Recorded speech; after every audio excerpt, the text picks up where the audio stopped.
Instagram სიახლეები, რომელიც შეიძლება გარკვეული მიზეზის გამო ვერ გაიგეთ. ერთი ძალიან გაუხარდება ქალთა მოდგმას, მეორე მე გამიხარდა ძალიან, ხოლო მესამე ნახოთ. პირველი, Instagram-ზე უკვე შეგეძლებათ, რომ Spotify-ის preview მუსიკა გამოიყენოთ, რაც TikTok-ზეც ხდება ხოლმე უკვე ძალიან დიდი ხანია.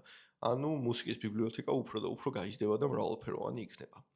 მეორე, რომელიც მანდილოსებს გაუხარდება, 10 ივლისიდან უკვე შესაძლებლობა გექნებათ, რომ თქვენი პროფაილის გრიდი გადაადგილოთ თქვენს გემოზე და აღარ დაგჭირებათ გარე აპლიკაციები.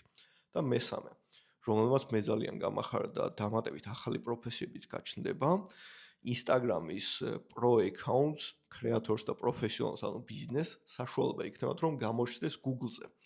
ჯერ არ ვიცით რა ინსტრუმენტები იქნება, მაგრამ ვიცით, რომ Google-ზე და სხვა საძიებო სისტემებზე შესაძლებელი იქნება, რომ თქვენი პროფილი გამოჩნდეს. ამაზე დიდი ინფორმაცია არ არის, მაგრამ საუბრობთ გარკვეული ინსტრუმენტები იქნება, რაც მოგცემს საშუალებას, რომ SEO ოპტიმიზაცია გავაკეთოთ ჩვენს პროფილზე.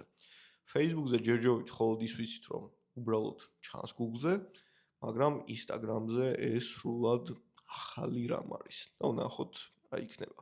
ვფიქრობ, უფრო გაუმჯობესდება, რადგან ზოგადად სოციქსელები ერიდებოდნენ, რომ საძიებო სისტემებზე ინდექსირება მოხდარიყო პროფილების.